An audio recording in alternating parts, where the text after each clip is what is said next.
Vamos ver o saldo até agora, porque a operação continua.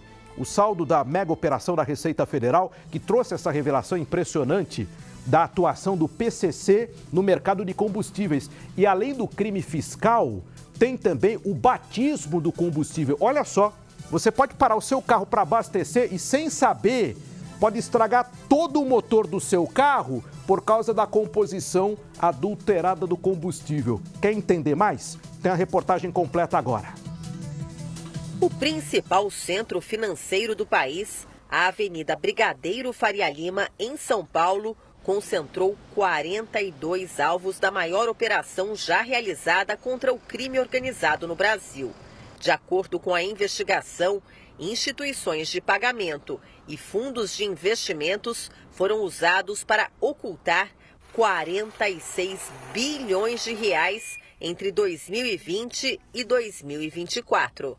O dinheiro pertence à facção criminosa PCC e foi obtido a partir de fraudes aplicadas no setor de combustíveis. O que a gente via muitos anos atrás eram irregularidades pontuais, né, no fornecimento de combustíveis. E a partir de 5 anos atrás, mais ou menos, a gente vê um grande avanço na estruturação das irregularidades do setor. Foram cumpridos 350 mandados em 8 estados. Só em São Paulo, os agentes apreenderam mais de 3.000 documentos. A facção agia em todo o setor da cadeia produtiva de combustível. Importava pelo Porto de Paranaguá, no Paraná. Mantinha 6 usinas produtoras de álcool. Controlava um terminal portuário, 17 distribuidoras, 4 transportadoras e 6 refinarias.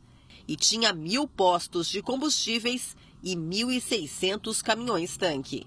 Segundo a Receita Federal, o crime organizado movimentou 52 bilhões de reais. Boa parte do dinheiro foi inserida no sistema financeiro por meio de instituições de pagamento.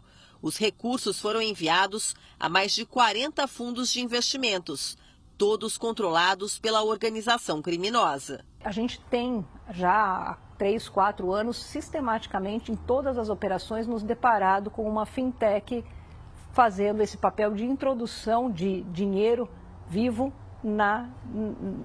no sistema financeiro, né? A Receita Federal identificou também sonegação de impostos de 8 bilhões de reais. A facção também fazia a adulteração do combustível. A gasolina vendida tinha até 90% de metanol, uma substância tóxica e bem mais barata. O índice permitido pela Agência Nacional de Petróleo é de apenas 0,5%. Infelizmente, o consumidor é a ponta final, é o elo final desse processo, né? Ele acaba sendo prejudicado porque às vezes tem um combustível adulterado, uma mistura a mais do etanol na gasolina, o biodiesel que não é biodiesel, uma bomba às vezes que é fraudada.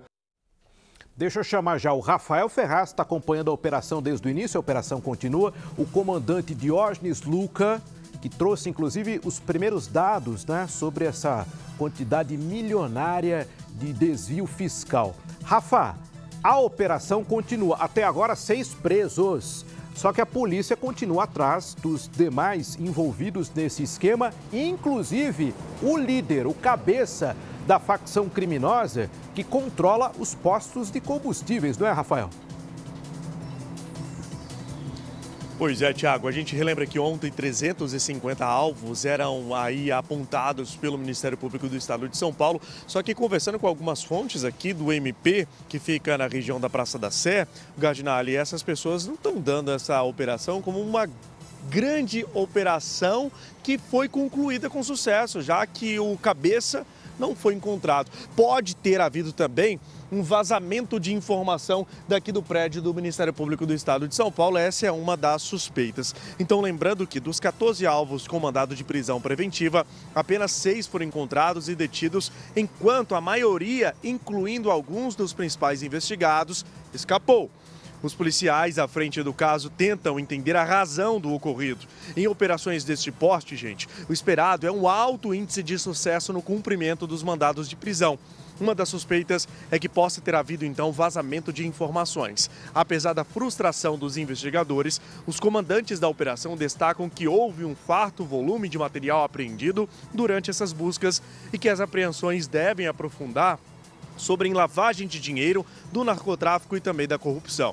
Eles garantem que a caçada aos foragidos continua e que agora se tornou uma questão de honra cumprir todos estes mandados de prisão. Inclusive pela imagem do André Gardinali, você acompanhou que já tem luz acesa aqui no prédio do Ministério Público. Será que já tem gente trabalhando para conseguir aí a localização desses foragidos?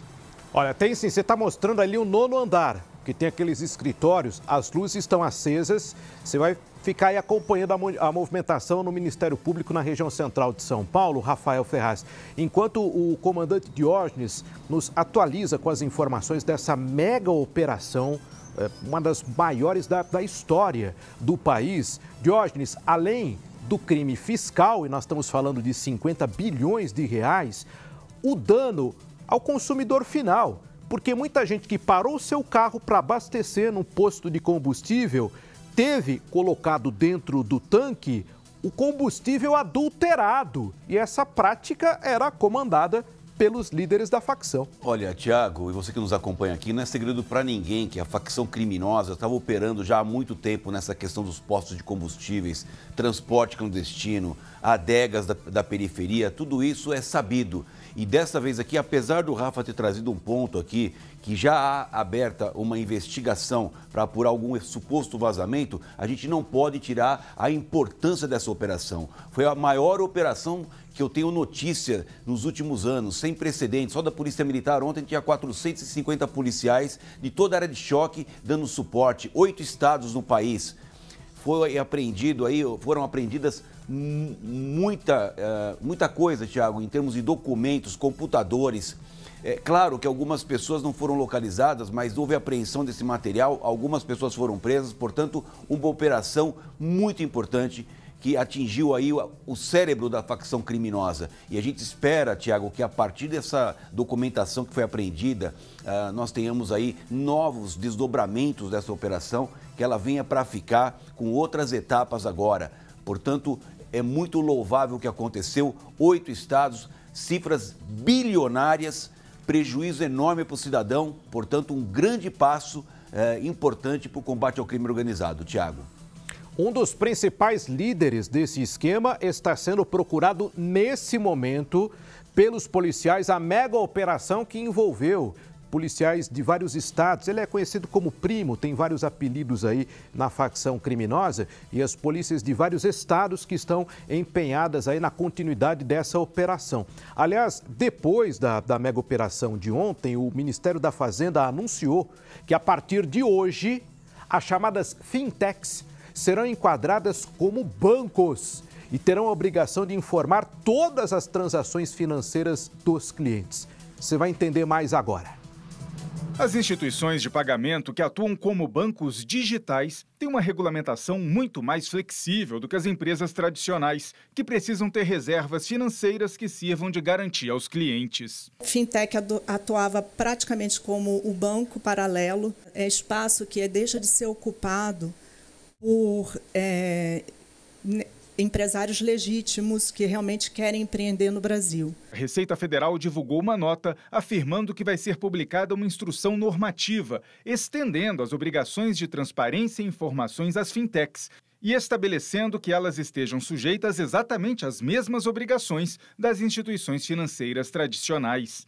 Na prática, as fintechs vão ser obrigadas a comunicar à Receita Federal as movimentações financeiras de todos os clientes. Você precisa da inteligência dos auditores fiscais que vão lá abrir as contas desses fundos e entender para onde o dinheiro está chegando, Essa operação é exemplar porque ela conseguiu chegar na cobertura do sistema, no andar de cima do sistema.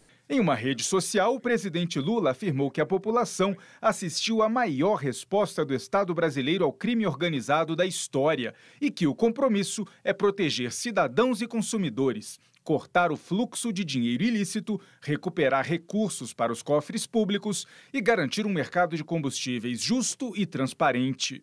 A Procuradoria-Geral da Fazenda Nacional pediu na Justiça o bloqueio de mais de R$1 bilhão em bens dos envolvidos no esquema, incluindo carros e imóveis, para garantir o pagamento dos impostos sonegados. O esquema usava centenas de empresas que recebiam recursos de origem criminosa, sonegavam impostos e adulteravam os produtos. É uma das maiores operações da história brasileira e eu ousaria dizer também que é uma das maiores operações em termos mundiais, graças ao entrosamento da Polícia Federal, dos órgãos fazendários, da Receita Federal, com a colaboração também de outros órgãos, como o Ministério Público de vários estados, aos quais agradecemos. Já voltamos ao vivo para a frente do Ministério Público na região central de São Paulo, acompanhando os desdobramentos dessa operação. Daqui a pouco tem mais informações sobre a mega operação.